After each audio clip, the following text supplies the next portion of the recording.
मौसम विभाग ने दिल्ली एनसीआर में अगले 2 घंटे भारी बारिश की चेतावनी दी है। कुछ जगहों पर सड़कों पर पानी भरने की शिकायतें मिली है। आज भी भारी बारिश की वजह से दिल्ली और एनसीआर के लोगों को मुश्किलों का सामना करना पड़ सकता है। एक दिन पहले ही दिल्ली में भारी बारिश की वजह से कई इलाकों में जैम लगा था और आज भी सुबह से ही सड़कों में पानी भरने से लोगों की परेशानी बढ़ गई है। दिल्ली ट्रैफिक पुलिस ने आज भी कई इलाकों में जैम की आशंका जताई है। दिल्ली के पास गाजियाबाद और नोएडा का हाल भी कुछ ऐसा ही नजर आया। देर रात हुई भारी बारिश की वजह से कई इलाकों में पानी भरा। कौशाम्बी इलाके से सामने आई तस्वीर में तो सड़क में इतना पानी भरा दिखा कि सड़क का अंदाजा लगा पाना मुश्किल हो गया। 2 तस्वीरें आप देखिए नोएडा और मयूर विहार की। सुबह से बारिश हो रही है, जबकि कल भी दिन भर बारिश होती रही और रात में भी बारिश होती रही। ऐसे में मौसम विभाग ने भारी बारिश का अलर्ट जारी किया है। आप इन तस्वीरों को देखिए, नोएडा की तस्वीर आप देखिए, अंदाजा लगा पाना मुश्किल है कि यहाँ पर सड़क थी भी या नहीं।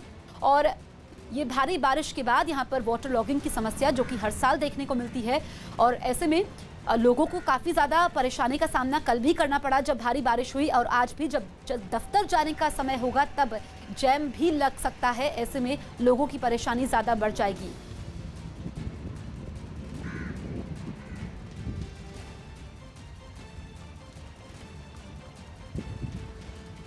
गुजरात, मध्य प्रदेश, महाराष्ट्र और ओडिशा समेत कई राज्यों की तरह पानी के वार ने दिल्ली एनसीआर को भी पस्त कर दिया। दिल्ली के पास गुरुग्राम में तो लगातार हुई बारिश की वजह से बाढ़ जैसे हालात बन गए, जिसने गुरुग्राम के लोगों को खौफ से भर दिया। ऐसा लगा जैसे सब कुछ ठहर सा गया हो। गोल्फ कोर्स रोड के पास मौजूद एक अंडरपास की चौंका देने वाली तस्वीरें सामने आई, जिनमें एक कार छत तक पानी में डूबी दिखी। अच्छी बात यह रही कि गाड़ी में बैठे लोग किसी तरह बाहर निकल आए, जिससे उनकी जान बच सकी। लगातार हुई बारिश की वजह से गुरुग्राम के कई अंडरपास इसी तरह तालाब में तब्दील हो गए। गुरुग्राम के कई जो अंडरपास हैं वो पानी से लबालब भरे हैं। ये जो अंडरपास है ये इफ्को चौक का अंडरपास है जो कि पानी से पूरी तरह से भर गया है। गोल्फ कोर्स रोड के पास एक हाउसिंग सोसाइटी से बनाया गया एक वीडियो में तो बाढ़ जैसा भयानक मंजर दिखा। दूर दूर तक सड़कें पानी में डूबी दिखी। गुरुग्राम के सिग्नेचर टावर के पास तो सड़कों पर 3 फीट तक पानी भर गया। सामने आई एक तस्वीर में लोग अपनी गाड़ियों और मोटरसाइकिलों को धक्का मारकर वहां से निकालने की कोशिश करते दिखे। इस वक्त हम खड़े हैं गुरुग्राम के सिग्नेचर टावर पर और यहाँ पर आप देख पाएंगे किस कदर जल भरा हुआ है। गुरुग्राम ही नहीं, दिल्ली के पास नोएडा में भी लगातार हुई बारिश के सितम से लोगों को जूझना पड़ा। सेक्टर 61 का ये अंडरपास है जहाँ पर आप देखेंगे कि आपको सड़क तो नजर नहीं आएगी, लेकिन सड़क तालाब बनी हुई जरूर नजर आएगी। बारिश ने देश की राजधानी दिल्ली को भी बेबस कर दिया, जिसकी वजह से कई इलाकों में हालात काफी बिगड़ गए। सड़कों पर जलभराव की समस्या ने भी लोगों की मुश्किलें बढ़ा दी और पुल प्रहलादपुर के अंडरपास ने हर बार की तरह इस बार भी जल समाधि ले ली। तस्वीरों में आप देख सकते हैं किस कदर ये जो सबवे है वो पूरी तरीके से बारिश के पानी में पूरी तरीके से भर चुका है। दिल्ली में बादलों से इस कदर आफत बरसी कि सड़कों पर जैसे नदियां बहने लगी। विनोद नगर में तो मेट्रो डिपो के पास काफी पानी भरा दिखा। तुगलकाबाद किले के पास मेहरौली बदरपुर रोड पर भी सड़कें जलमग्न दिखी। दिल्ली में थोड़ी सी बारिश और उसके बाद जल भराव की स्थिति यहाँ देखिए किस कदर है। यहाँ पर लगातार हुई बारिश की वजह से दिल्ली के साकेत जे ब्लॉक में एक दीवार गिरने से कई गाड़ियां मलबे के नीचे दब गईं। इस घटना ने आसपास रहने वाले लोगों को काफी डरा दिया। दक्षिणी दिल्ली के साकेत इलाके में एक दीवार ढह गई है और दीवार के नीचे देखिए किस तरह से जो कार हैं वो दब गई हैं। मौसम विभाग का अनुमान है कि दिल्ली एनसीआर में अगले 48 घंटे इसी तरह भारी बारिश का सिलसिला जारी रह सकता है। बिहार के मोतिहारी में पंचायत के तुगलकी फरमान के बाद 3 लड़कों के सिर मुंडवा दिए गए। लोगों का आरोप है कि तीनों लड़कों को साइकिल चोरी के आरोप में पकड़ा गया था। कानून के मुताबिक इन तीनों लड़कों को पुलिस के हवाले किया जाना चाहिए था, लेकिन भीड़ ने पहले तीनों लड़कों के हाथ बांधकर पिटाई की, फिर इनके आधे सिर मुंडवा दिए। इस बीच भीड़ तीनों लड़कों को घेर रही और तीनों लड़के भी चुपचाप सिर मुंडवाते रहे।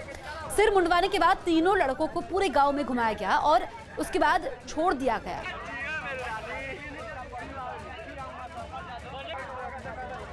कर्मचारियों के वेतन में दिल्ली मेट्रो कटौती करेगी। दिल्ली मेट्रो अपने कर्मचारियों के वेतन और सुविधाओं में कटौती करेगी। कोरोना की वजह से दिल्ली मेट्रो भी आर्थिक संकट से जूझ रही है, जिसकी वजह से यह फैसला लिया गया। मेट्रो ने कर्मचारियों की सुविधाएं और भत्ते 50% घटा दिए। हालांकि उन्हें मेडिकल और डीए जैसी सुविधाएं मिलती रहेंगी। मार्च से ही दिल्ली मेट्रो नहीं चलाई जा रही है। जम्मू कश्मीर के शोपियां में 4 लोगों के पास से काफी विस्फोटक और हथियार बरामद किए गए। सुरक्षा बल ने इलाके में आतंक के खिलाफ लगातार अभियान छेड़ा हुआ है। सुरक्षा बल को अपनी इस छापेमारी के दौरान ग्रेनेड और AK-47 बरामद हुए। पाकिस्तान के खिलाफ T20 सीरीज के लिए इंग्लैंड टीम का ऐलान कर दिया गया। 14 सदस्यों की इस टीम में जो रूट, जॉस बटलर और जोफ्रा आर्चर जैसे बड़े खिलाड़ी शामिल नहीं किए गए। इन खिलाड़ियों को आराम दिया गया है, जबकि बेन स्टोक्स निजी वजहों से सीरीज नहीं खेलेंगे। दोनों देशों के बीच अभी टेस्ट सीरीज खेली जा रही है और इसके बाद T20 सीरीज होगी। 3 मैचों की ये सीरीज 28 अगस्त से खेली जाएगी। संवैधानिक संस्थाओं पर निशाना साधने वालों के खिलाफ 700 से ज्यादा वकीलों ने चीफ जस्टिस को एक चिट्ठी लिखी, जिसमें प्रशांत भूषण की ओर इशारा किया गया और अदालतों पर दबाव डालने वालों के खिलाफ कार्रवाई करने की मांग की गई। साथ ही चीफ जस्टिस से लोगों का न्यायपालिका में भरोसा कायम रखने की अपील की गई। 700 से ज्यादा वकीलों की तरफ से लिखे गए इस खत में कहीं भी प्रशांत भूषण का नाम तो नहीं था, लेकिन माना जा रहा है कि इशारा उन्हीं की ओर था और लिखा गया कि जजों पर दबाव डालने वाले लोगों की मंशा सही नहीं होती है और इससे कोर्ट की मर्यादा को धक्का लगता है, क्योंकि संवैधानिक संस्थाओं पर निशाना साधने वाले लोग गलत भाषा का इस्तेमाल करते हैं। उत्तराखंड के पिथौरागढ़ में कई जगहों पर पहाड़ गिरने से लोगों की मुश्किल बढ़ गई। वहां के कई इलाकों में पहाड़ खिसकने की वजह से रोड ब्लॉक हो गए, जिनमें एक बांसबगड़ इलाके से पहाड़ गिरने की चौंकाने वाली तस्वीर सामने आई, जिसमें तेज बारिश की वजह से पहाड़ का एक हिस्सा गिरता दिखा और चारों तरफ धूल ही धूल नजर आने लगी।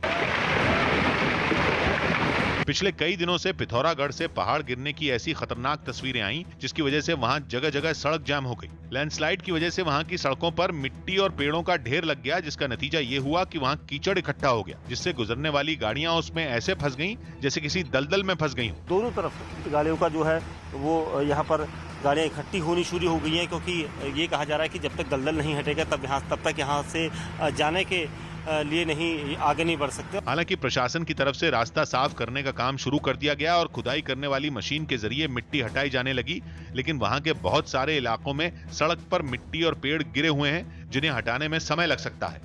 वहीं पिथौरागढ़ के अलावा उत्तराखंड के कई और जिलों में भी भारी बारिश ने लोगों की परेशानी बढ़ा दी। वहां के रुद्रप्रयाग जिले में देर रात हुई झमाझम बारिश से भारी तबाही हुई, क्योंकि वहां लोगों के घरों में पानी घुस गया। अंधेरे में आई इस मुसीबत की वजह से लोगों पर दोहरी मार पड़ी, क्योंकि रात में अचानक घर में पानी घुसने की वजह से उन्हें संभलने का मौका तक नहीं मिला। वो अंधेरे में जैसे तैसे अपना सामान समेटते नजर आए। रुद्रप्रयाग में बारिश की वजह से केवल लोगों के घरों में ही पानी नहीं घुसा, बल्कि कई जगहों पर लैंडस्लाइड भी हुई और कुछ जगहों पर सड़क धंस गई। उत्तराखंड के काशीपुर में भी बारिश ने लोगों के सामने मुसीबत खड़ी कर दी, क्योंकि वहां का पनाली नाला उफान पर नजर आया। चंपावत जिले में भी चट्टान खिसकने की वजह से सड़क पर पत्थर और मिट्टी का अंबार लग गया, जिसकी वजह से रास्ते बंद हो गए। कर्नाटक के कई जिले इन दिनों भीषण बाढ़ की चपेट में है। बाढ़ की वजह से वहां कई इलाकों को खाली करवाकर लोगों को सुरक्षित जगहों पर भेजा गया,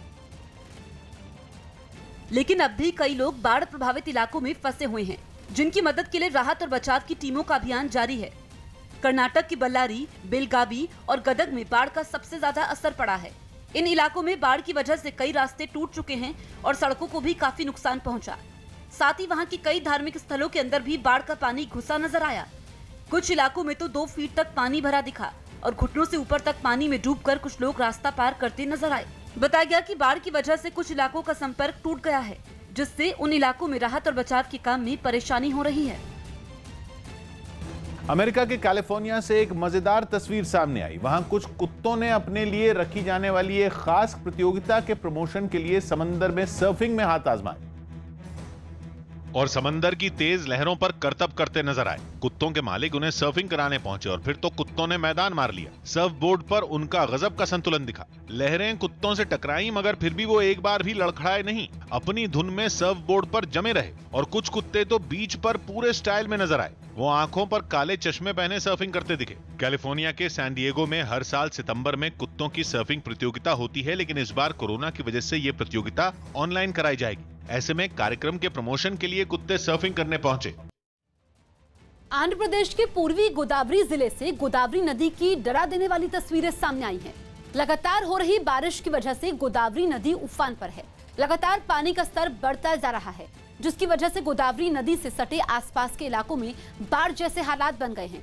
बताया गया कि आसपास के इलाकों में कई गांव तो पानी में डूबे हुए हैं, जिसकी वजह से हजारों लोग बेघर भी हो गए हैं। खतरे को देखते हुए पुल से वाहनों के साथ साथ ट्रेनों की आवाजाही को भी रोका गया है। सुशांत केस की जांच सीबीआई को सौंपे जाने पर बिहार के कई जिलों में जश्न मनाया गया। इस मामले में बिहार पुलिस और महाराष्ट्र पुलिस के बीच लगातार खींचतान चल रही थी। यही वजह रही कि सुप्रीम कोर्ट का फैसला आते ही बिहार में कई जगहों पर लोगों ने खुशी जाहिर की, जिनमें एक सहरसा में तो कुछ लोगों ने खूब आतिशबाजी की। सुप्रीम कोर्ट ने जैसे ही हाई प्रोफाइल सुशांत केस की जांच का जिम्मा सीबीआई को सौंपा, सहरसा के इन लोगों ने जश्न मनाना शुरू कर दिया। उन्होंने पटाखे फोड़े और मुंबई पुलिस के खिलाफ और बिहार पुलिस के समर्थन में नारेबाजी की। पुलिस मुर्दाबाद, मुर्दाबाद, मुर्दाबाद, बिहार पुलिस जिंदाबाद, जिंदाबाद, जिंदाबाद। सुशांत सिंह राजपूत की मौत के बाद उनके परिवार ने मुंबई पुलिस की जांच पर सवाल उठाया था और उनकी दोस्त रिया चक्रवर्ती के खिलाफ पटना में एफआईआर दर्ज कराई थी, जिसके बाद इस मामले की सीबीआई जांच की मांग ने तूल पकड़ लिया था। और आखिरकार सुप्रीम कोर्ट की मोहर लगने के बाद सीबीआई जांच का रास्ता साफ हो गया। अदालत ने इस मामले में सुनवाई करते हुए रिया चक्रवर्ती की याचिका खारिज कर दी और सुशांत केस की जांच सीबीआई के हवाले कर दी। हालांकि सुनवाई के दौरान अदालत ने माना कि मुंबई पुलिस की जांच में कुछ गलत नहीं और उसे जांच का अधिकार है, लेकिन कोर्ट ने जांच एजेंसियों के बीच तकरार रोकने के लिए केस सीबीआई को सौंपने का फैसला लिया। सुप्रीम कोर्ट ने यह भी कहा कि बिहार सरकार का सीबीआई को एफआईआर ट्रांसफर करना सही था और अगर भविष्य में सुशांत से जुड़ा कोई और मुकदमा दर्ज होगा तो उसकी भी जांच सीबीआई ही करेगी। रिया चक्रवर्ती की प्रतिक्रिया आई है सीएम नीतीश कुमार को लेकर, उस पर आप क्या कहना? उन्होंने क्या कहा ये भी मैंने सुना नहीं है, लेकिन कोई अमर्यादित टिप्पणी की है तो मैंने कहा है कि उनकी औकात ही नहीं है कि बिहार के माननीय मुख्यमंत्री के खिलाफ बोले। सुशांत केस में सुप्रीम कोर्ट से जांच की हरी झंडी मिलने के बाद सीबीआई की टीम आज मुंबई के लिए रवाना होगी। जानकारी के मुताबिक सीबीआई की इस जांच टीम में 8 मेंबर हैं, जिसमें joint director Manoj Shashidhar, DIG Gagandeep Gambhir, SP Nupur प्रसाद और आईओ अनिल यादव का नाम भी शामिल है। इस बीच मुंबई से यह भी जानकारी मिली है कि महाराष्ट्र सरकार इस मामले में सुप्रीम कोर्ट में अब पुनर्विचार याचिका दायर नहीं करेगी और जांच में सीबीआई की टीम का सहयोग करेगी। हालांकि सीबीआई को जांच में सहयोग किस तरह से किया जाएगा, इस मुद्दे पर आज महाराष्ट्र सरकार बैठक कर सकती है।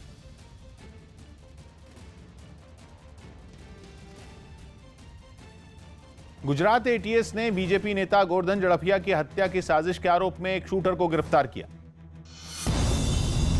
गुजरात एटीएस ने अहमदाबाद से गैंगस्टर छोटा शकील गैंग के एक शूटर को गिरफ्तार कर लिया। दावा है कि इस शूटर ने बीजेपी नेता गोवर्धन झड़फिया की हत्या की साजिश रची थी, जिसके लिए वो एक होटल में रुका था। एटीएस के मुताबिक जब इसकी टीम इस होटल में पहुंची तो आरोपी ने फायरिंग शुरू कर दी, लेकिन फिर किसी तरह उसे पकड़ लिया गया। गोवर्धन भाई झड़फिया का उनके मोबाइल डेटा में से उनका नाम मिला।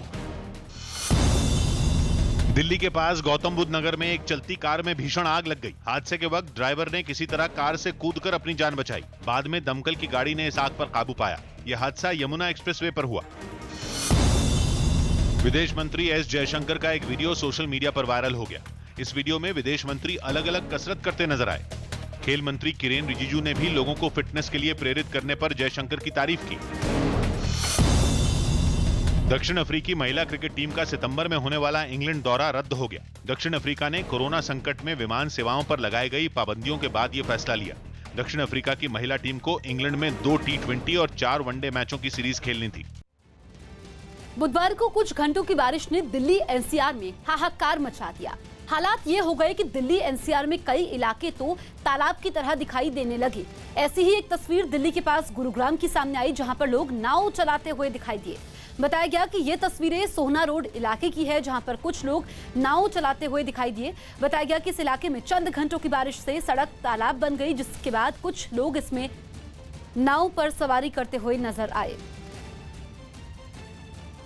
बिहार के छपरा में बाढ़ के पानी में एक मकान के ढह जाने की डराने वाली तस्वीर सामने आई। राज्य के कई दूसरे जिलों की तरह वहां भी बारिश और बाढ़ ने लोगों को बेहाल कर दिया और इसी बाढ़ की वजह से एक पुराना मकान भरभराकर नीचे गिर गया। तस्वीरों में दिखा कि वह मकान चारों तरफ से पानी से घिर चुका था। मकान के टूटते ही आसपास मौजूद लोगों के मन में डर और बढ़ गया, क्योंकि बाढ़ से सभी के मकान डूब चुके हैं। ऐसे में किसी के साथ भी यह घटना हो सकती है। हालांकि जो मकान पानी में ढह गया उसमें रहने वाले लोगों को पहले ही सुरक्षित निकाल लिया गया था। इसके अलावा कई दूसरे इलाकों में रहने वाले लोगों की परेशानी भी कुछ कम नहीं दिखी। बाढ़ से कट चुके इलाकों में प्रशासन की ओर से लोगों के बीच खाने का सामान बांटा गया। राजस्थान के दौसा में बांदीकुई में कुछ घंटों की बारिश के बाद चारों तरफ पानी ही पानी दिखाई देने लगा। शहर की सड़कें पूरी तरह से पानी में डूबी हुई दिखाई दी। यहां तक कि नगर पालिका और एसडीएम के दफ्तर में भी पानी भर गया। सड़कों पर पानी भरने की वजह से लोगों को आने जाने में काफी दिक्कत हुई। सड़कों पर पानी भरे होने की वजह से कई जगह हादसे भी हो गए। बांदीकुई के बसवा रोड पर बाइक सवार तो अचानक पानी में ही फिसल कर गिर गया, जिसे बाद में लोगों ने उठाया। दिल्ली की एक कंपनी ने पूरी तरह स्वदेशी एंटीबॉडी टेस्ट किट तैयार करने का दावा किया, जिससे यह पता चलेगा कि मरीज को कोरोना है या नहीं। अगर किसी को पहले भी कोरोना हुआ होगा तो यह टेस्ट उसकी जानकारी भी देगा। बताया गया कि इस रैपिड एंटीबॉडी टेस्ट किट को आईसीएमआर की मंजूरी मिल गई और बड़ी संख्या में किट बनाने की इजाजत मिलने के बाद इसे सितंबर में लॉन्च किया जाएगा। बड़े दावे हैं कि पूरी तरह से स्वदेशी है और जो पहली 1 लाख किट होंगी वो आईसीएमआर को दी जाएंगी। दावे के मुताबिक इस टेस्ट के लिए सबसे पहले मरीज की उंगली से खून लिया जाएगा, जिसे एक केमिकल में मिलाकर किट में डाला जाएगा और ज्यादा से ज्यादा 20 मिनट के भीतर ये किट बता देगी कि मरीज के शरीर में कोरोना से लड़ने वाली एंटीबॉडी बनी है या नहीं, और बनी तो मरीज कोरोना का शिकार कब हुआ।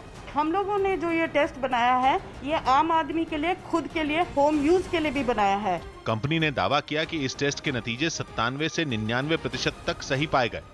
दरअसल आईसीएमआर ने देश में कोरोना के बढ़ते मरीजों को देखते हुए रैपिड एंटीबॉडी टेस्ट किट की जरूरत बताई थी। इसी के बाद कई कंपनियों ने किट बनाने की दिशा में काम करना शुरू किया, जबकि इससे पहले कोरोना का पता लगाने के लिए मरीजों का जेनेटिक टेस्ट हो रहा था, जिसमें फोहे की मदद से मुंह के रास्ते गले से नमूना लिया जा रहा था और लार के नमूने से यह पता चलता है कि मरीज इस वक्त कोरोना की चपेट में है या नहीं। लेकिन मरीज अगर कोरोना की चपेट में आकर ठीक हो चुका है तो एंटीबॉडी टेस्ट एक कदम आगे बढ़कर यह भी बता देता है, क्योंकि एंटीबॉडी शरीर का वो तत्व है जो हमारा इम्यून सिस्टम शरीर में वायरस को बेअसर करने के लिए पैदा करता है।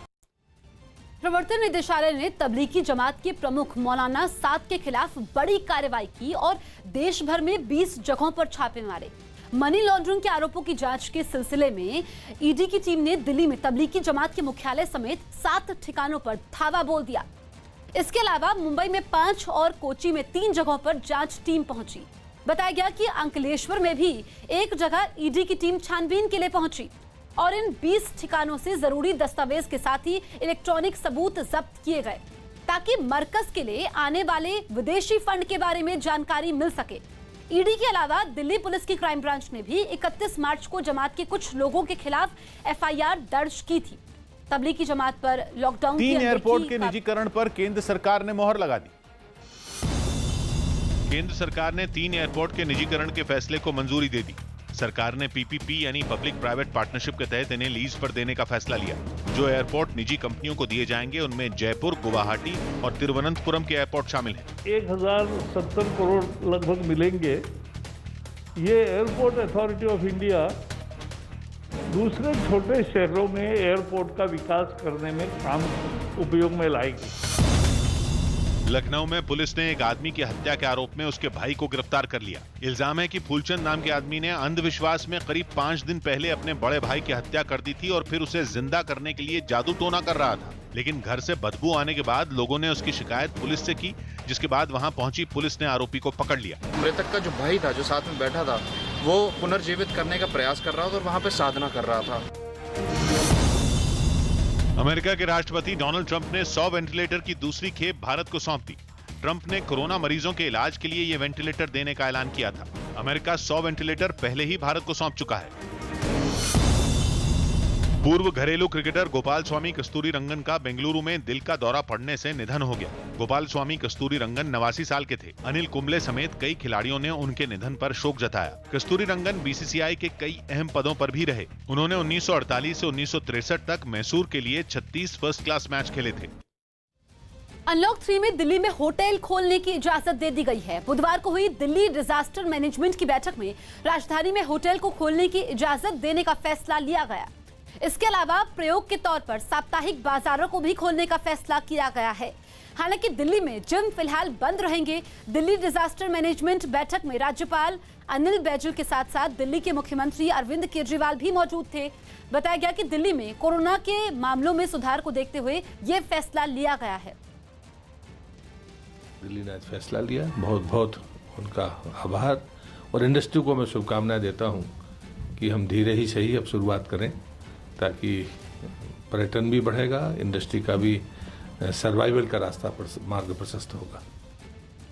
चीन की एक कंपनी ने एक ऐसा ड्रोन बनाया जिसके लिए बहुमंजिला इमारतों में लगी आग को बुझाना बाएं हाथ का खेल है। कंपनी का दावा है कि भारी भरकम वजन उठाने की क्षमता रखने वाला ये ड्रोन अपनी तरह का दुनिया का पहला स्मार्ट ड्रोन है, जिसके लॉन्च वीडियो में एक 10 मंजिला इमारत में आग लगी नजर आई और फिर फिल्मी अंदाज में हुई विशाल ड्रोन की एंट्री।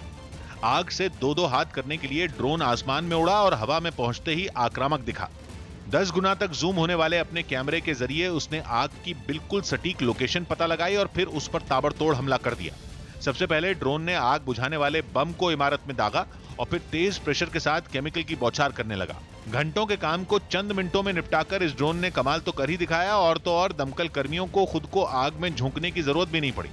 उन्होंने जमीन से ही इसे चलाया और इस ड्रोन ने खतरनाक मिशन को पूरा कर दिया। बताया गया कि ये ड्रोन आसमान में 600 मीटर की ऊंचाई तक उड़ सकता है, यानी किसी इमारत की अगर 200वीं मंजिल पर भी आग लग जाए तो ये ड्रोन उसका सामना भी कर सकता है। साथ ही ये 150 लीटर तक आग बुझाने वाला केमिकल और 6 बम भी ढो सकता है। इसमें लेजर सिस्टम भी लगा है। कोरोना की महामारी को देखते हुए इस साल मुंबई में बीएमसी ने गणेश विसर्जन के लिए सख्त नियम बनाए हैं, जिसके तहत मुंबई में समुद्र में गणेश विसर्जन सिर्फ बीएमसी कर्मचारी ही करवाएंगे। इसके अलावा मुंबई में गणेश विसर्जन के लिए बीएमसी ने अस्थायी तालाब बनाए हैं।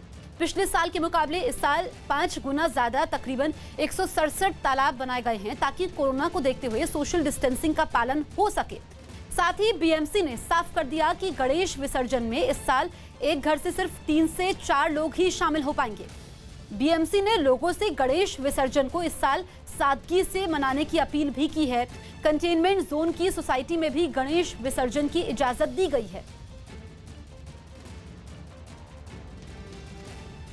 इस साल बीएमसी ने गणेश उत्सव को लेकर कई नियम बदल दिए हैं। उनमें से एक खास नियम है, वो है गणपति विसर्जन को लेकर। गणपति विसर्जन को लेकर मुंबई बीएमसी की तरफ से जो पॉन्ड खड़े कर दिए गए हैं, आर्टिफिशियल पॉन्ड जो है वो ज़्यादा बनाए गए हैं। उनमें से एक पॉन्ड हम आपको तस्वीरों में दिखाएंगे। ये है मुंबई के अगस्त क्रांति मैदान में जो पॉन्ड बना हुआ है।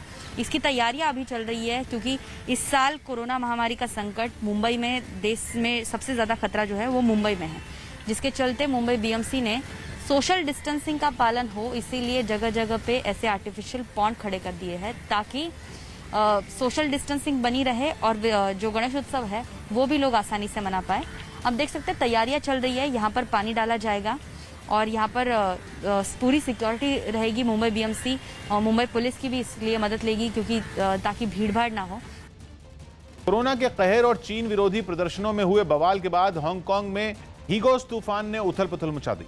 वहां के मौसम विभाग ने तूफान को देखते हुए 1 से 10 के स्केल पर इससे सबसे खतरनाक से महज 1 कम नंबर 9 की चेतावनी जारी की, जिसकी वजह से पूरी रात तेज बारिश और हवाएं चली और सुबह जो तस्वीरें सामने आई उनमें एक गाड़ी का तो कचूमर निकला दिखा, वहीं एक इमारत के शीशे चकनाचूर हो गए और सारा सामान तहस नहस नजर आया। इससे पहले हीगोस तूफान की वजह से हुई मूसलाधार बारिश में हांगकांग पानी पानी हो गया। पेड़ मौसम की मार झेल नहीं पाए और उखड़कर सड़क किनारे गिर गए। एक इमारत पर लगा बड़ा पोस्टर भी फटकर नीचे लटकता नजर आया। समंदर की उफान मारती लहरों के पानी को आगे बढ़ने से रोकने के लिए सड़क पर बैरियर रखे दिखे, लेकिन इस खतरनाक मौसम में भी कुछ लोग मस्ती करने के लिए घरों से बाहर निकल आए। एमपी में कन्यादान योजना में मिलने वाली मदद सरकार घटा सकती है। एमपी सरकार कन्यादान योजना में मिलने वाली 51,000 की मदद को घटाकर 28,000 कर सकती है। पिछली कमलनाथ सरकार ने इस योजना के तहत मिलने वाली राशि को बढ़ाने का ऐलान किया था, जबकि उससे पहले शिवराज सरकार की ओर से गरीब जोड़ों को 28,000 रुपए ही दिए जाते थे। यही वजह रही कि सत्ता में लौटते ही बीजेपी ने ये राशि घटाने के संकेत दे दिए। कमलनाथ जी ने तो राजनीति करके वोट लेने के लिए किए थे। 51,000 रुपए मतलब बहुत होते हैं। दिल्ली के संगम विहार में अंडों के विवाद में हत्या कर दी गई। दावा किया गया कि एक दुकान में एक ईंट गिरने से कुछ अंडे टूट गए, जिससे दुकानदार भड़क गया। इसके बाद गुस्साए दुकानदार ने उस लड़के की हत्या कर दी जिसके मकान से ये ईंट गिरी थी। यूपी के हापुड़ में एक तेज रफ्तार कार डिवाइडर से टकराने के बाद ट्रक से भिड़ गई। ये टक्कर इतनी भीषण थी कि एक आदमी की मौके पर ही मौत हो गई, जबकि 2 लोगों ने इलाज के दौरान दम तोड़ दिया। आईपीएल की टीम दिल्ली कैपिटल्स ने दक्षिण अफ्रीका के गेंदबाज एनरिक नोकिया को टीम में शामिल कर लिया। वो इंग्लैंड के गेंदबाज क्रिस वोक्स की जगह लेंगे, जिन्होंने निजी कारणों से खुद को आईपीएल के 13वें सीजन से अलग कर लिया था।